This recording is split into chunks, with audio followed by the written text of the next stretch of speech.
ওরা চলে গেছে? হ্যাঁ গেছে, শুরুতেই ওদের হারিয়ে ফেলেছি।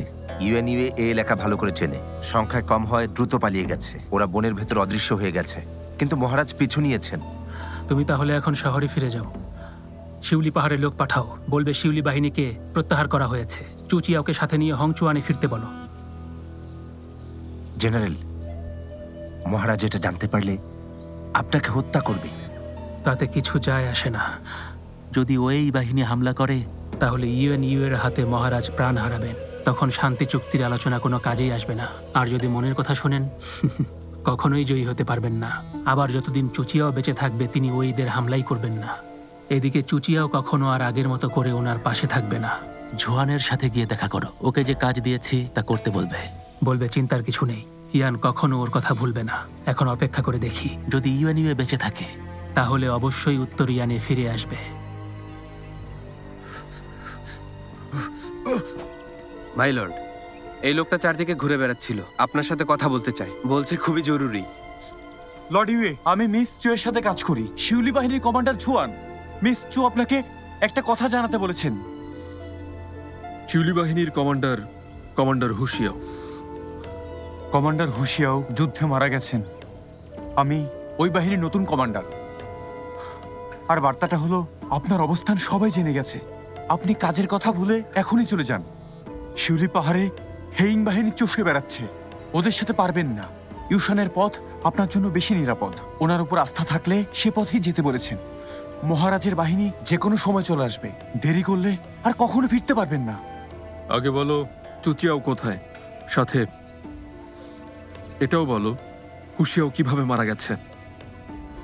যা বলেছি তা আমার মনিব আপনাকে বলতে বলেছেন, এইটুকুই, আর কিছু বলা যাবে না। তুমি অনেক কিছু বলেছো, কিন্তু সাথে প্রমাণ নেই।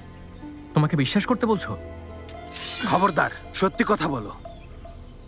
মহারাজ জানেন আপনি এখন ইয়ানে।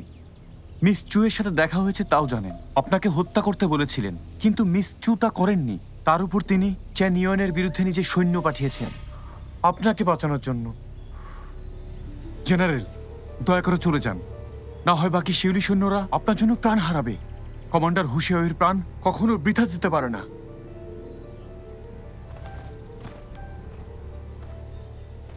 তোমার মনিব এখন কোথায় আছে? আমি যখন এসেছি তিনি হেইংদের বিরুদ্ধে লড়াই করছিলেন, তাই নিশ্চিত বলতে পারছি না।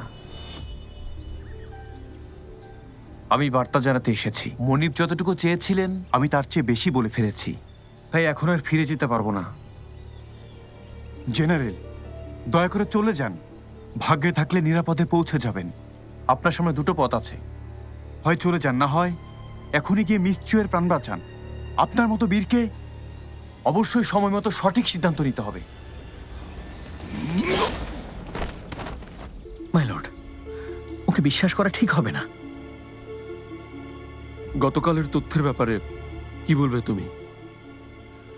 হেইং বাহিনী 3 ভাগে ভাগ হয়ে চারিদিকে ছড়িয়ে পড়েছে।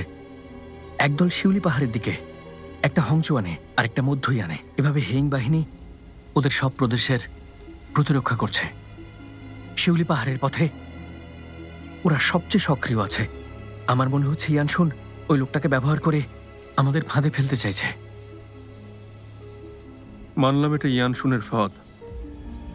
এই লোকটা আমাদের অবস্থান জানতো, মানে ইয়ানশুনও আমাদের অবস্থান জানে। চাইলেই এখানে আসতে পারে। ফাঁদের কি প্রয়োজন? হয়তো কেউ ইয়ানশুনকে ব্যবহার করতে চাইছে আপনাকে সরানোর জন্য। হতে পারে ওই লোকটা মেলিনের ঝাউকুয়াংয়ের গুপ্তচর। ওরা আপনার প্রতি ক্ষোভ পুষে রেখেছে, সেজন্য হয়তো ইয়ান পর্যন্ত অনুসরণ করে এসেছে আর ইয়ানশুনকে আমাদের অবস্থান জানিয়েছে। এমনও হতে পারে ইয়ানশুনের জেনারেল চ্যান ইউয়ান চাঙ্গানে আগেই কাউকে পাঠিয়ে রেখেছিল। হ্যাঁ সত্যি মাই লর্ড, বিষয়টা উড়িয়ে দেওয়া যায় না। আমারও এমনটাই মনে হচ্ছে। এসব ধারণা সত্যি হলে? এটা সত্যি হতে পারে না। মনে হচ্ছে এই ব্যাপারটা পরিকল্পিত। বিশ্বাস করলে ফাঁদে পড়ব। কিন্তু এটা মিথ্যে তাও নিশ্চিত না। ব্যাপারটা আমি শুরু করেছি, এখন ওর নিরাপত্তা আমাকেই দিতে হবে। My lord,